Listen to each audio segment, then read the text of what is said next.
there's a lot of different ways that you can increase audience awareness about what you're doing. So starting out, I really encourage clients to figure out all of the ways or think of all the ways that they can touch their audiences. So there are some businesses that start out really well doing live events and cultivating community that way. You can also start out on social media and starting to announce on various social media channels what you're doing and getting people excited about it even before you officially launch. So kind of a pre-launch. And then there are also, if you begin to start selling products and services and you have favorable reviews, people are really enjoying it and sharing it.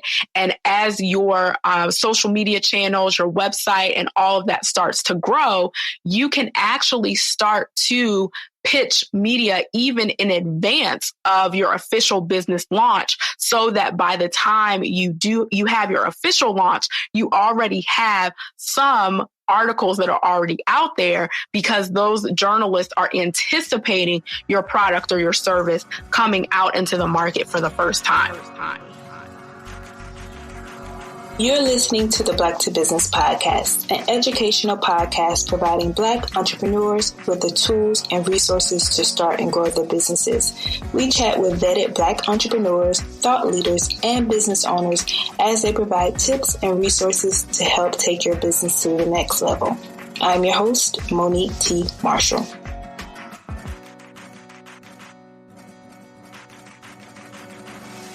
Hello, and welcome to another episode of the Black to Business podcast. I'm your host, Monique T. Marshall, and today we're diving into how to get press without a publicist. When we finally get the business plan and strategy together, we're then faced with some tough questions like, how can I get exposure and get my name out there? How can I share with people what I've created?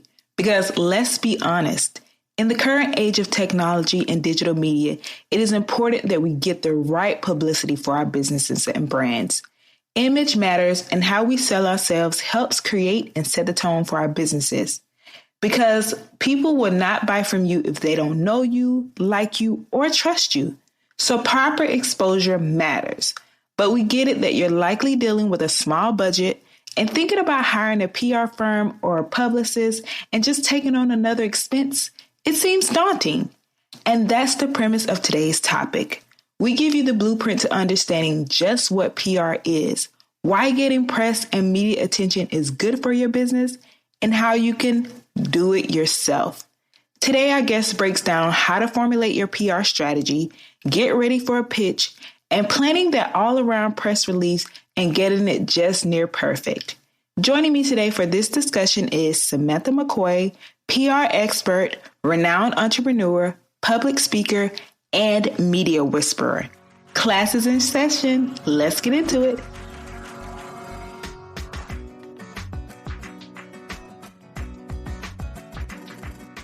Samantha, welcome to the Black to Business podcast. So excited to finally get you on. Yes, thank you so much, Monique, for this opportunity. I'm excited. Of course. So I'm excited also because I know what we're talking about today is something that you're very much well-versed in and an expert in. And I know you just did a course last year, 2020, on this, getting press without a publicist, which yes, our audience is very much trying to do that as they are on their bootstrapping journey. So before we dive into the topic, I want you to share with my audience, because we've known each other for a while, a little bit about you. How did you get where you are today? And what is it that you do in your business? Sure. Yeah. So I started my agency, MissionKey Communications, a while ago now, actually back in 2012. And I got my start in public relations, actually working at a museum in Baltimore. And I started as a communications specialist there. I had studied communications in college, but I really got into public relations once I started working at the museum. And that was when I learned all about working with the media, doing media interviews, writing talking points for executives, doing events, strategic partnerships, I even did some marketing as well. So I did a lot at that position. And that was when I really became passionate and interested in public relations, because I was able to see the importance of public relations and communications and how much it was a transformational part of an organization's success. Love it. Love it. And I love that you say that you had, you worked in marketing as well, because one of my first questions is about just explaining what public relations is and how it differs from marketing. Yeah, so that is a very important distinction. It's a little bit tricky because depending on what organization you're looking at and talking to, some organizations keep their public relations and marketing departments together. So the public relations would be in a division of their marketing, and then other organizations separate it. So the way that I like to differentiate marketing and public relations is marketing is identifying who the target audiences are and where they hang out. So marketing is who the target audiences are and where they hang out. And then what public relations is increasing those audiences' awareness about who you are and what you do, and then also keeping your reputation favorable. So marketing is the department that identifies the audience, and then public relations says, okay, now that we know who this audience is or who these audiences are, because most of the time there are multiple audiences, public relations says, how are we getting in front of these audiences in the best way possible? And how are we releasing messages from our organization that keeps them engaged, keeps them excited about what we're doing, and also helps them to keep us in a favorable position in their mind. So public relations is all about awareness and reputation management. You definitely broke that down. So thank you so much for making that distinction. I want to talk about the fact, like you mentioned, a lot of companies have the marketing and the PR department together. It's in the same sense, we speak about business owners and making sure that they have that awareness and are increasing their awareness. So what do you think is the importance of, businesses having good publicity, getting good press? Yeah. So I always say that as soon as you open your doors, public relations has started for your business, whether you are selling a product or a service. It's not once you start getting media attention that your public relations process starts. It's as soon as your business starts, because once you open your doors, whether they're physical doors or virtual doors, you are selling a product or a service to an audience. And so that means that you are in constant communication with them. So that audience is forming perceptions about your business based on how you are interacting and responding to them.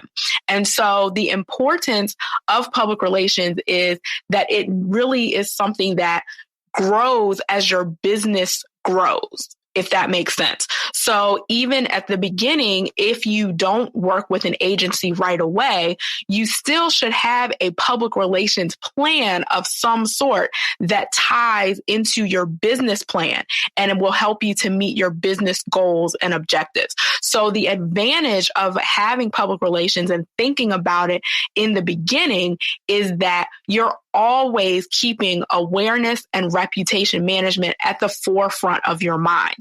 So another benefit of public relations, especially when you're just starting out, is it helps you to ask very strategic questions. So that can help you plan things like, what type of events should we be focusing on to attract these audiences or keep these audiences engaged with us?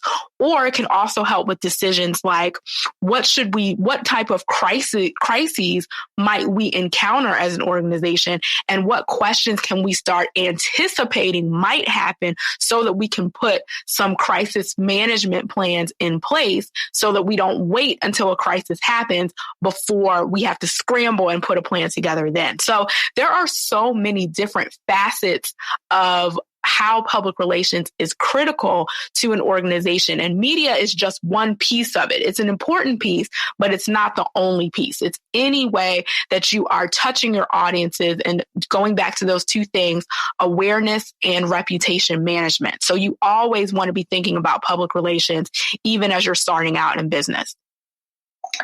Perfect.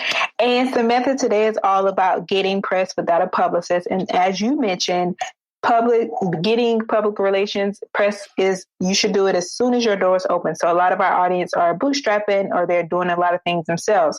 So what are some of the first steps that you think that they should take to start to get press? What are some of the things that they should have in place, such as like you said, a press plan or press release? So let's talk about that. Yes. So there's a couple of different ways. It really depends on what your business is offering and what products or services because there's a lot of different ways that you can increase audience awareness about what you're doing. So starting out, I really encourage clients to figure out all of the ways or think of all the ways that they can touch their audiences. So there are some businesses that start out really well doing live events and cultivating community that way. You can also start out on social media and starting to announce on various social media channels what you're doing and getting people excited about it even before you officially launch. So kind of a pre-launch. And then there are also, if you begin to start selling products and services and you have favorable reviews, people are really enjoying it and sharing it. And as your social media channels, your website, and all of that starts to grow, you can actually start to pitch media even in advance of your official business launch, so that by the time you have your official launch, you already have some articles that are already out there because those journalists are anticipating your product or your service coming out into the market for the first time. So there's a lot of creative ways and creative strategies that you can get out in the media, even early in your business. And then, of course, your social media, your events, all of those different strategies that you use will help to increase that awareness even more. And so what would you say would be the advantages of or disadvantages of not having a publicist do it for you? Yes. So, of course, the advantage of working with a publicist is that because we have experience working with a variety of different clients, a variety of different businesses, we can use that expertise and that industry knowledge that we have to know which strategies would be most helpful and beneficial for you. So, for example, if there are potential clients who are coming to me, I can look at the things that they've done so far or the things that they're planning to do and make strategic recommendations of, okay, maybe this event would be a good way for you to generate awareness, or maybe these types of things on your social media would really help you to generate awareness. Or these specific journalists would probably be very interested in covering you because they tend to write about these types of stories. So, of course, those are all things that you can find out yourself through trial and error. But having a publicist on your team really can speed up that process because the learning curve is shorter. And because of the experience that we have in the media relationships that we have, we're able to start not completely from scratch and be able to take what we know and help you to reach your goals more quickly than you could on your own. Absolutely. So what would you say would be some of the underlying costs to, hiring an agency or expert versus, doing it themselves? Yes. So I would say typically for PR agencies, even small agencies, you're typically looking at a 4-figure per month investment because, like I said, it's so many layers to it getting your story out there, and it is a process. So I do like to let people know that even when you are working with an agency, we can cut the time down as it would take for you to do it yourself, but it still doesn't mean that you're going to be getting media calls as soon as you sign the dotted line of the contract. Because with the way, especially when it comes to media, the way that media works and the news cycle works, of course, everyone listening to this knows we are in a 24/7 news cycle. And so news is breaking and happening all the time. And you may not be aware, but a lot of journalists have, or newsrooms have, their staff has decreased because of the pandemic, because of different layoffs and things like that. There's been so many economic factors that have stretched newsrooms very thin. And so, but whereas in years past, there were specific journalists that only covered certain topics, now there are more journalists who cover a variety of topics for one news source. So basically all that means is that the media landscape especially is very competitive.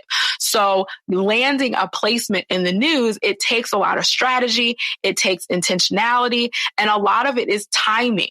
So with all of those factors together, that is why working with an agency is a four-figure investment, because of all the strategy that comes into getting those placements for you, and also helping to make sure that your business is strategically aligned to have the best visibility possible. So typically there's a four-figure investment per month when you're working with an agency. If you choose to not go that route and you want to do it yourself, I would definitely say the cost is more sweat equity because it's really about researching on your own. And again, these are things that you can do, especially if you're starting out and you want to reach out to local media, but there's just a process that's involved. So you have to find out who the journalist is that you're reaching out to. You have to find out their contact information. All of their contact information is not always available online. Some of it is, but sometimes you may have to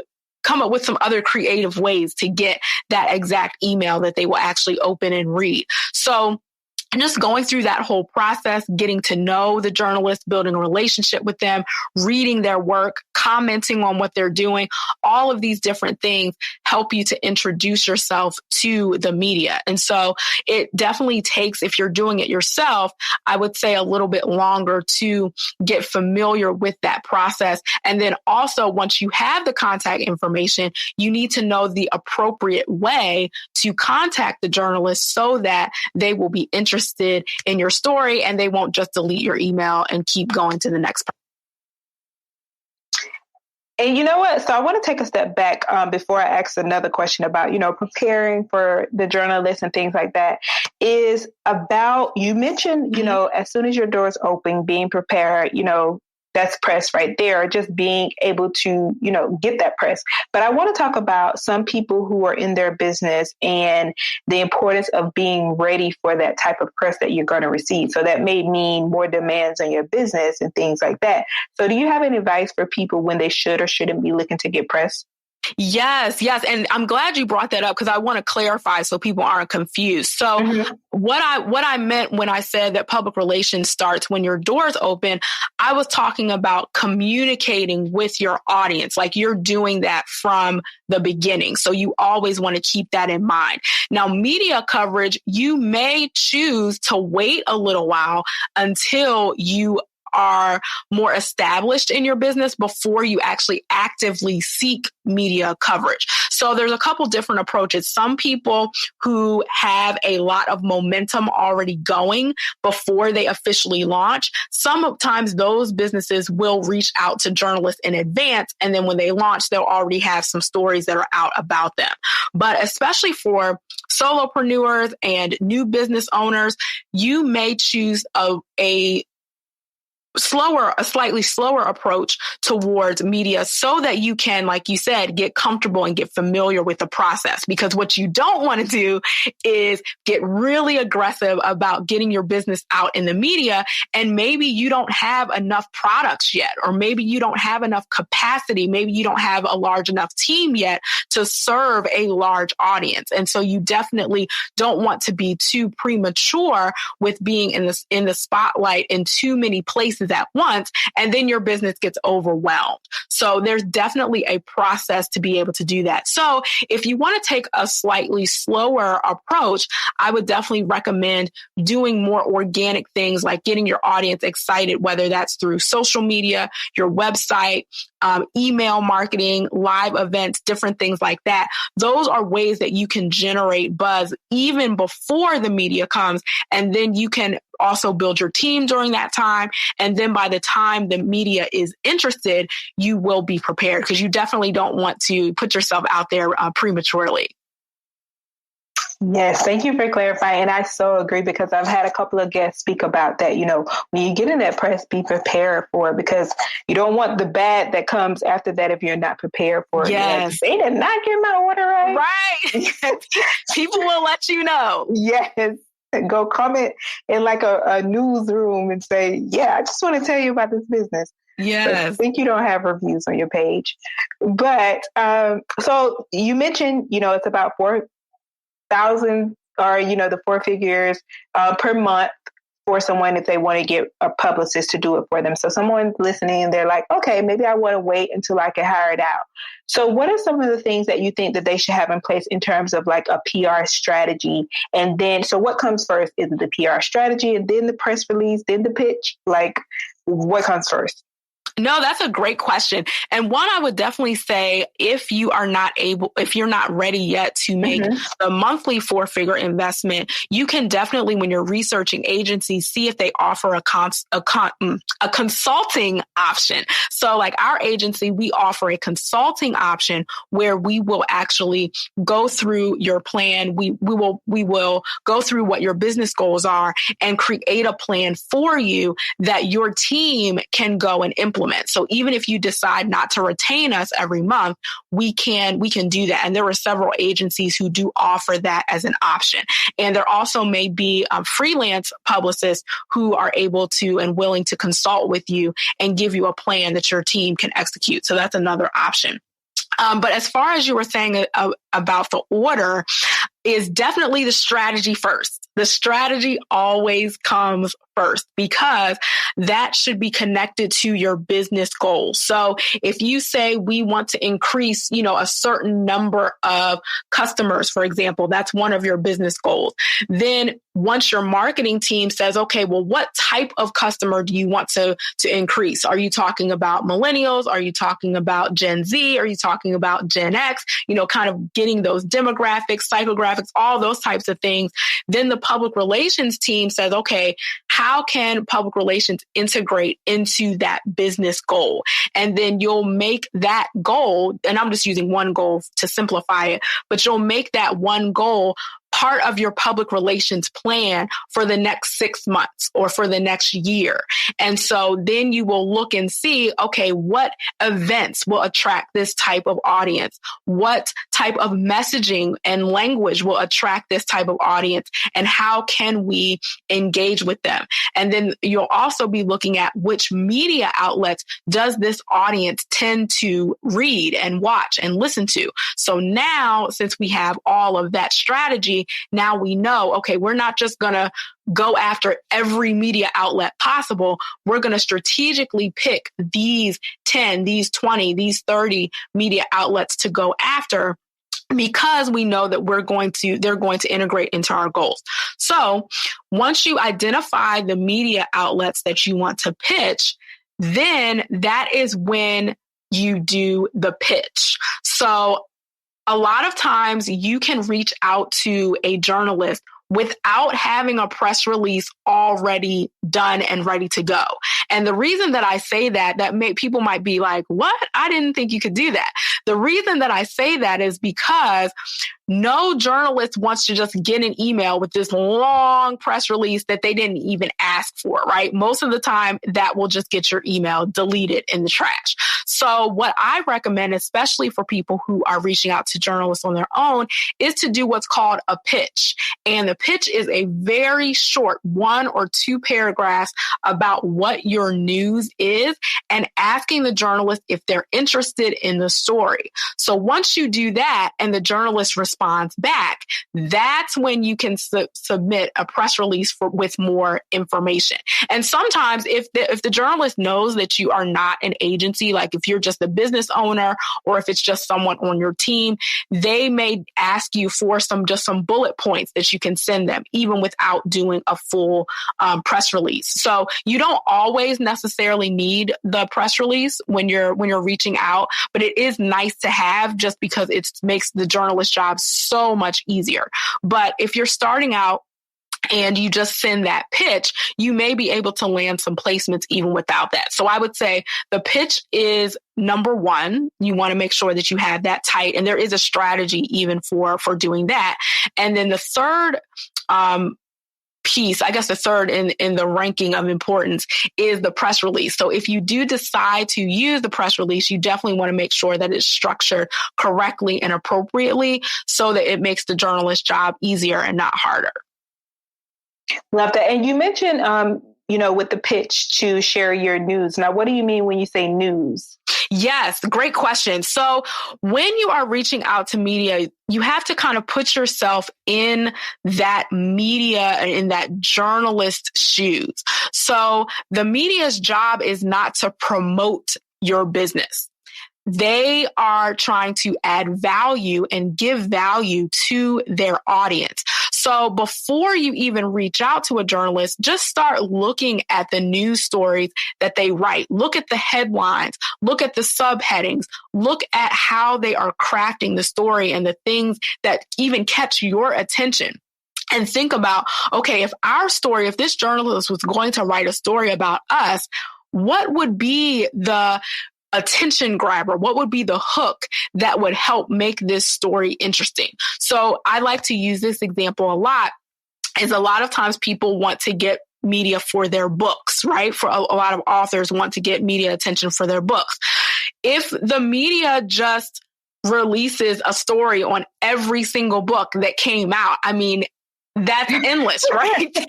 There's yes. Too many books, right? So how do you differentiate yourself from another author who also has a book coming out? You don't necessarily, and this is some free game, everybody. So you don't pitch the book itself. What you do is you look at the book and you say, okay, what is in this book that's valuable to an audience? And how can this tie into a news story that's happening right now? So, for example, if you were an author who was writing a book about how children and parents can work well together, it will be more creative than that. But just for an example, if there was some book that you were doing about children and parents relating together, and you were talking about school age children, right?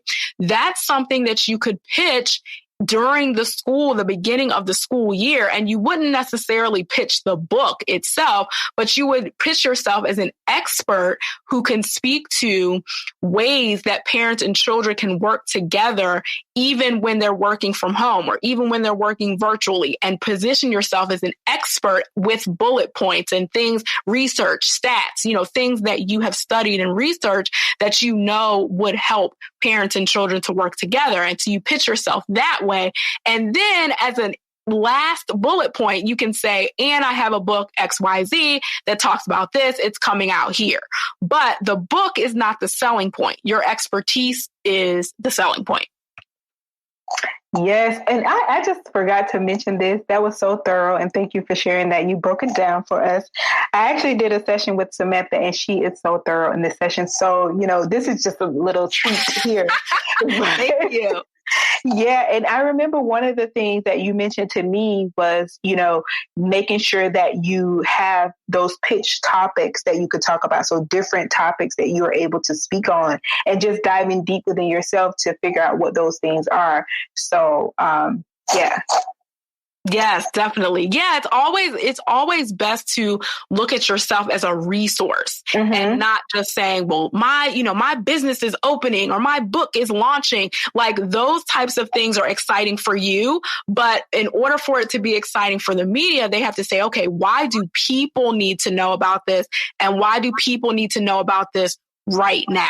So thinking about yourself as an expert and the value that you can give, that definitely will help your story to be even more compelling to a journalist. Yes. And so speaking about press releases, what are some of the things that should be included in a press release? Yes. So if you are going to use a press release, it's very important that you research the structure of what a press release is. And you can do this if you're writing one on your own. You can research and look for different examples of press releases, and it will give you the format that you're supposed to have so you can know that you're going in the right direction. So you want to make sure that you have a headline, a strong headline, and then you want to have kind of a subheading that will tell a little bit more information, but it's still in a headline format. And then you want to talk about your news, but talk about it from the most important to the least important. So basically you want to ask yourself, if a journalist is rushing through hundreds of emails, which they are every day, if they only read the headline and the first paragraph, will it be enough information to get them to want to write a story about it? If that answer is yes, your press release is probably good to go. So the other thing that you want to do is make sure that it is concise. So any press release that's really longer than a page is probably too long. Because again, you're putting this in the body of an email because this is another tip. You don't want to attach because a lot of times attachments will go right to a journalist's spam. So it's best to put your press release in the body of the email, which is another reason that you want to do the pitch first. So you do the short paragraph pitch first. And then if they want additional information, you can reply and put that press release in the body of the email so that they know to expect it and they don't delete it. But yes, so you want to make sure you have a headline, subheading, which is a shorter goodness, I can't even talk. A shorter subject line with some additional information. And then you want to make sure that you include the city. So the city where the news is happening. So if you're in Baltimore, Maryland, you want to put Baltimore, Maryland there so the journalist knows the city that is taking place. And then you also want to put the date that you are releasing this news.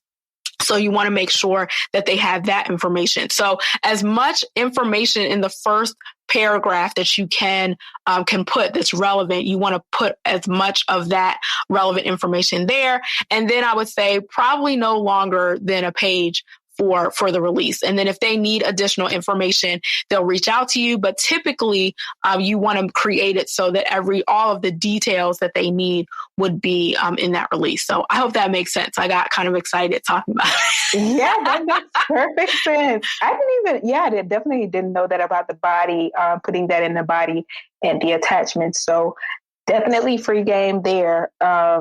And something else that came up for me is we get pitches at Black to Business sometimes. And one of the things, I'm not an expert in anything, but I am very much so a person that likes to tailor things to the people I'm reaching out to. Because like you mentioned, doing the research is important.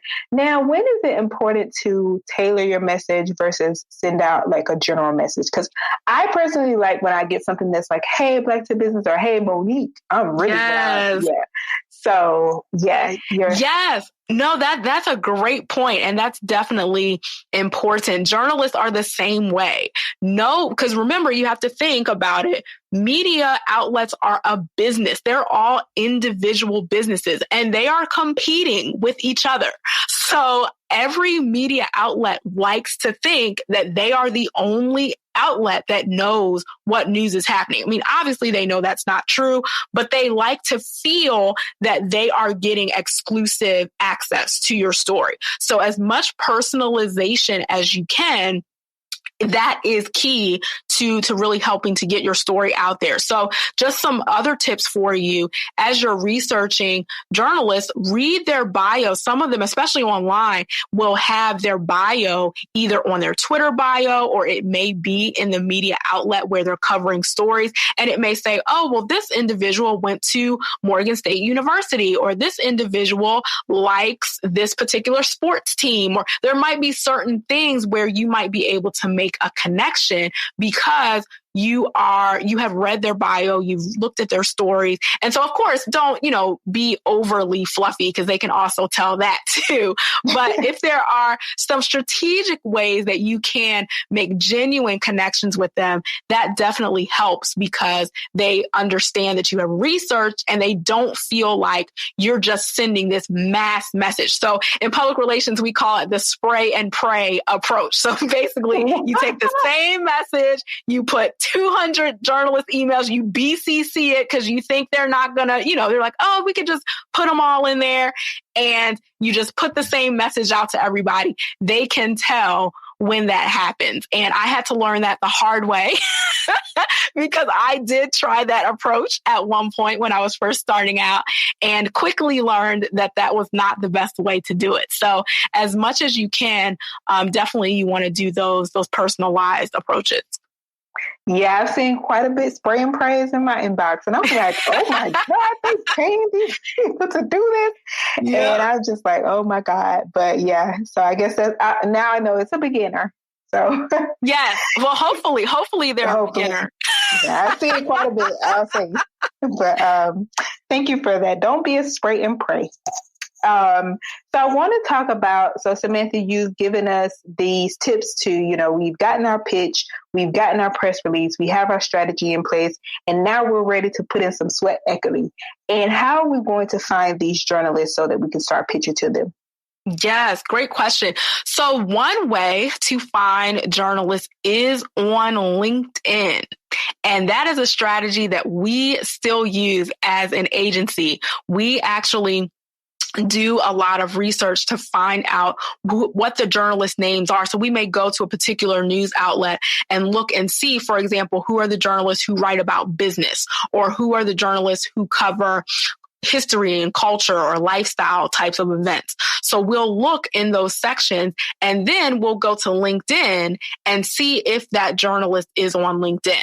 And I'm going to go you through a whole strategy on LinkedIn, because you have to be very strategic when you're reaching out, because they know that people are looking for them.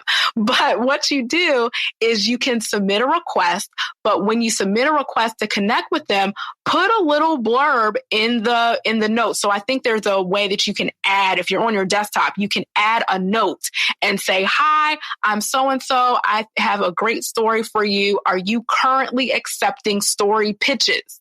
And you ask them. So you don't put a whole bio about who you are and why your news is great. You don't put the press release in there, none of that.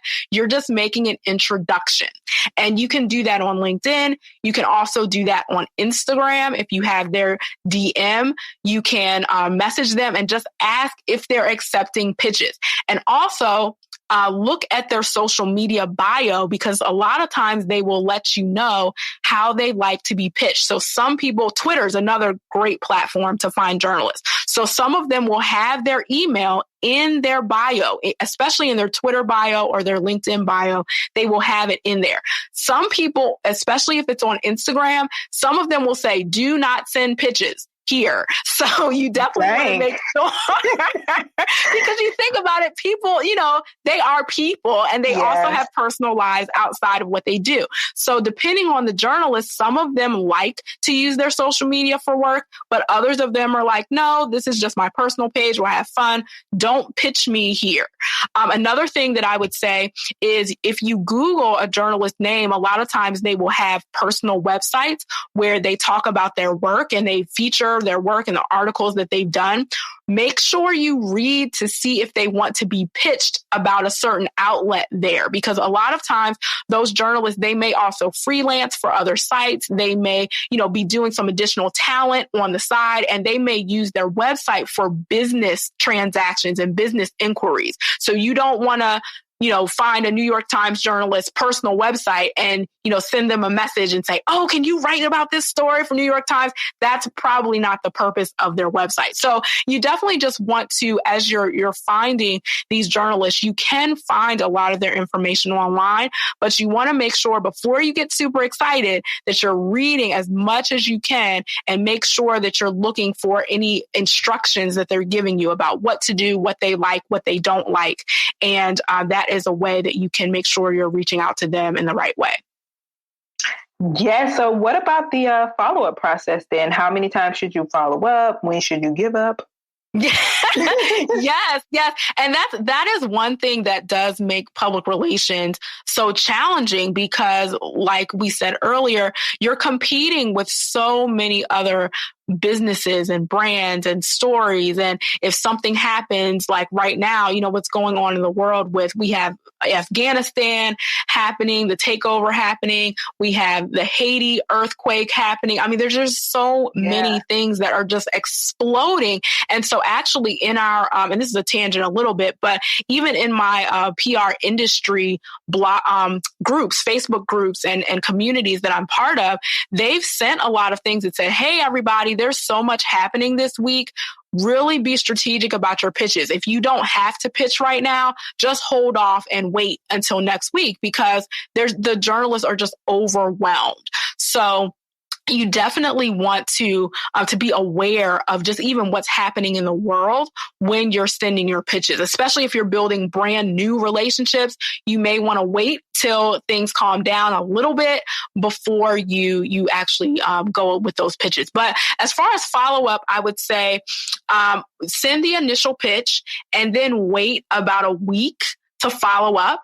And then I would say definitely don't follow up more than 3 times. I would say 3 times is probably the max. So after you send the initial pitch, I would say don't follow up more than 3 times because at that point, they're probably not interested. And it doesn't mean that you can't pitch them later unless they email you back and say, no, like, take us off your list or something, which rarely happens if you follow all the strategies that I'm talking about. But if they don't respond, it could be just because it could be for so many reasons. So it could be because they are full, their stories, they don't have the capacity to take additional stories, or they may have already covered something similar. So you want to make sure that you research that too. If they've covered something similar, the chances of them running another story are very rare. So I would say probably after about 3 times after you run your initial pitch, I would just say you don't want to reach out again because you don't want to be that annoying person that keeps showing up in their inbox and then they will block you and you won't be able to reach out to them anymore. Yeah, don't be a maniac. Right.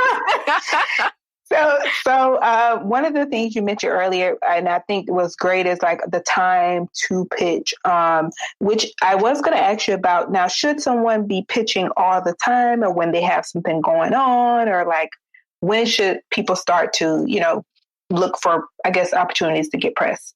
Yeah, so that actually connects back to your public relations strategy because the strategy, there should be a section in there that you actually want to have your events and your news as much as you know. Because usually if you're launching something big like, a store opening or a book launch or a new product that's coming out, something like that, those are business goals. So you're going to know approximately when those things are going to happen.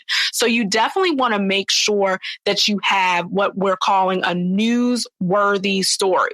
So for example, if you have something that is relevant, that's timely, that's valuable to the audience, you want to save your pitches for those major things. So if it's something that's smaller, you definitely don't want to feel like you have to announce and get press for every single thing because that's just not realistic.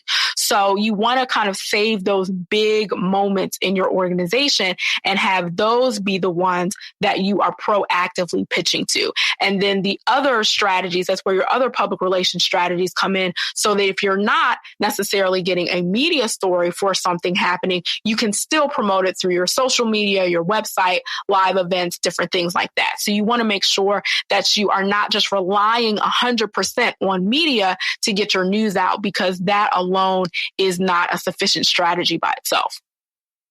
Love it. So I got to get everybody. I have to touch on everybody. So we touched on the people that are looking to do it themselves, but I also want to talk about, Samantha, I hear what you're saying. I put in this sweat equity. I'm over it. I just want to hire somebody to do it.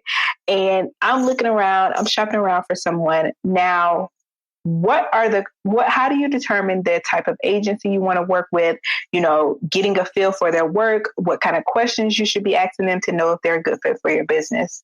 Yes, great question. So as you are looking around for agencies, you really want to look for someone who has expertise either in your industry or has expertise with media outlets that you would like to be featured in. So I would say one of the two, because there are some agencies that specialize in particular industries. And then there are other agencies where they can work across a variety of industries, but they have that expert knowledge to know how to increase your chances of getting placements. So you want to look at any past work that they've done, any case studies they have on their website, any current stories that they talk about that they've placed for their clients. So look at their website, look at their social media, look at any links that they have to things that they've been doing.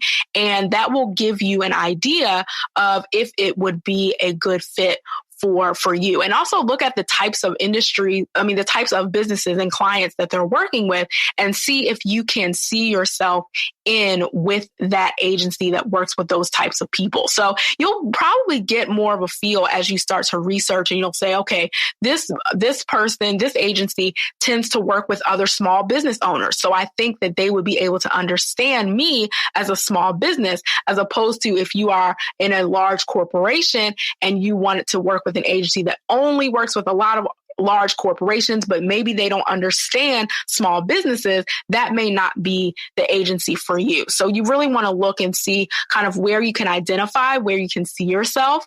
And that is a great indicator of an agency that will work well for you. Perfect. Well, I've been listening to the Black to Business podcast, and what you giving on the podcast was so valuable that I think you're the perfect agency. You and MissionKey Communications. How can if I'm a business owner looking to work with you, how would you be able to help me? Yes. So there are a couple of services that we offer right now. We are actually looking to roll out some digital courses later this year. So definitely be on the lookout for that. So we have a couple of ways that we want to help especially new business owners who have limited budgets, and you may not be at that point of the 4-figure investment per month, but we can also work with you and do that consultation that we talked about. So we could actually work with you to put a plan together that your team can go and implement. And as I said, we also are rolling out some digital courses that will hopefully be helpful for you if you are doing media and pitching media and doing your communication strategy on your own. And then I would also say just follow us on Instagram. So I actually use my personal Instagram, and it is McCoy Joy. And I am on there often doing Instagram lives, putting out tips and tricks and strategies that you can use. So definitely follow me there, because that will definitely give you some tips to get started. And also on our website right now, we have a resource called 10 media pitch tips that you can use right now. So you can go to our website, sign up for our email list, and get that resource. And so that is also something that you can use to get started. So we want to help everyone. Love it. I love it. I'll definitely mention the resources in the show notes. And thank you for sharing that. And while we're mentioning resources, you've given us so much value about your industry and your expertise. I want to ask, as a business owner, what has been some of your favorite tools and resources that have helped you in your entrepreneurial journey? Yes. Well, believe it or not, I have researched so many tools. I usually get really excited when new tools come out, but then I wind up on a daily basis using the same one. Right. So what I actually use on a daily basis, I use Google heavily. So I use Google, like the whole Google suite. So Google Drive.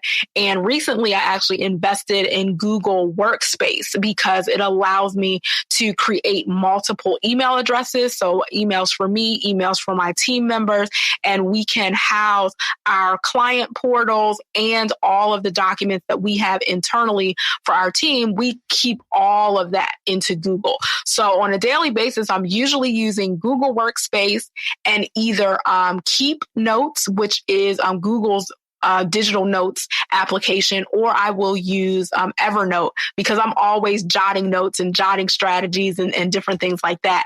So those are probably the thing that I use the most. And then I would also say I use the video recorder the voice recorder on my phone. If I am preparing for a workshop or preparing for a training, I will actually record myself beforehand to hear how I sound, hear how I speak. And it really just helps me to know which pieces of my presentation I need to tweak. So I am often using the voice notes feature. I love that. I'm gonna try that out. For how you speak and things like that. I like that. Yeah, it's like you're your own speaking coach. Right. Do it without a speaking coach on a budget. So, and I like Google. I haven't heard of the Google Workspace, so I have to look into that as well. But I'll be sure to note these things in the show notes. So Samantha, a couple more questions just about you. I want to ask, for our listeners there in their startup journey, what would you tell Samantha? What advice would you have given yourself in your first year? Great question. I would tell myself, don't give up. Yeah, because I'm going to be transparent on here because I don't think I've shared this before, but with all the years that I've been in business, I had so many times where I quit on myself because I just couldn't see, like, the momentum just wasn't going as fast as I wanted. And so I would go and I would get some success and then I would stop. And then I would go and I would get success again and then I would stop. And looking back on it, I would have told myself, Samantha, don't stop. Just keep going because you are going to get there. But if every time you stop, it makes this restarting process so much harder. Mm-hmm. And so I definitely would encourage everyone who is starting out, don't be weary in the beginning. It does take time to build that momentum. It takes time to build that credibility and that trust. But the more that you are consistent and diligent and you persevere and keep taking one step forward every day, people will recognize your work and you will get the results that you're looking for. Love that. I love it. And what does self-care as a business owner look like for Samantha? That's a great question. I definitely need to do more of that. But I would say I love, if I'm taking a trip, I love solo trips. And like, there are times when I like to be with my girls or, be with people, but I definitely enjoy solo trips to the beach. I love water. I love sand. It makes me feel so peaceful. So I definitely do that. But on a daily basis, when I can't get to the beach, I will use an essential oils diffuser and use that with some, essential oils, kind of get that aromatherapy going. I do music, like soft music. I'll listen to spa music or sometimes worship music, just like something that's really soothing, instrumental that I can just kind of close my eyes and relax to. And I also journal. A lot. That helps me get all of the million thoughts that I have swirling out of my head. So if I can just kind of take some time, sit down with some tea and get a good journaling session in, that is also how I do self-care. Yes. And what has been the best risk that you've taken for you and your business? The best risk. Ooh, that's a tricky one. I would say the best risk, though, would be this year. we have entered into a brand new industry that we had not worked with before. And this client actually came to us as a referral. And to be honest, I was terrified because I just said, oh my goodness, we've never worked in this industry before. What are we going to do? Do they know we don't have experience with this industry? But I was honest. I was honest with them. I showed them our work. I showed them our clients that we've had in the past. And I let them know that this industry was new for us. But they trusted us. They trusted our team, and we have gotten some amazing results for them this year. And so that was definitely a risk that I took, but it had an amazing payoff. And now we are able to add a new industry into our suite of services. I love that. And finally, what does it mean for you to be Black in business? That's a great question. I've never thought about that. What does it mean to be Black in business? I think that to be Black in business means that you are taking ownership of your future and not letting anyone limit what you can do. Love it. Love it. Well, Samantha, this has been so amazing. You've dropped so many gems and you've given us so many step-by-step guides. If you could just tell the people, how can they connect with you? How can they support you? I would say, yes, definitely follow me on Instagram. I use my personal Instagram, SMcCoy Joy, SMCCOY Joy. And our website is MissionKeyCommunications.com. I know it's kind of long, but it's MissionKey communications with an S.com. Amazing. Well, Samantha, thank you so much for being on the show and taking the time to speak with me today. Yes. Thank you for having me, Monique. I appreciate it. Of course. Until everyone listening, until next time. Okay, I was hanging on to every word Samantha said during this episode, and I hope you were too. We unpacked so much, and I'm hoping you pencil down all the gems that were dropped.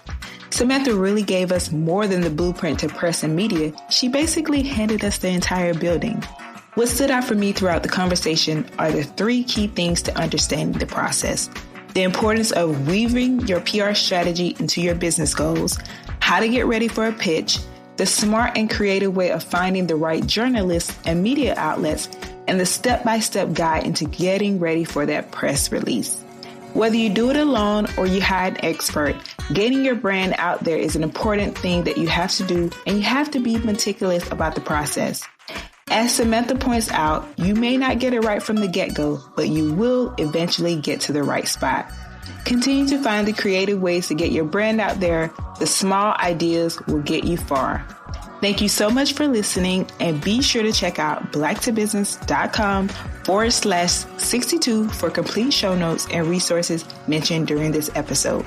We would also be so grateful if you could rate and review this episode and our show to let us know how helpful this has been for you. See you next week, same time, same place.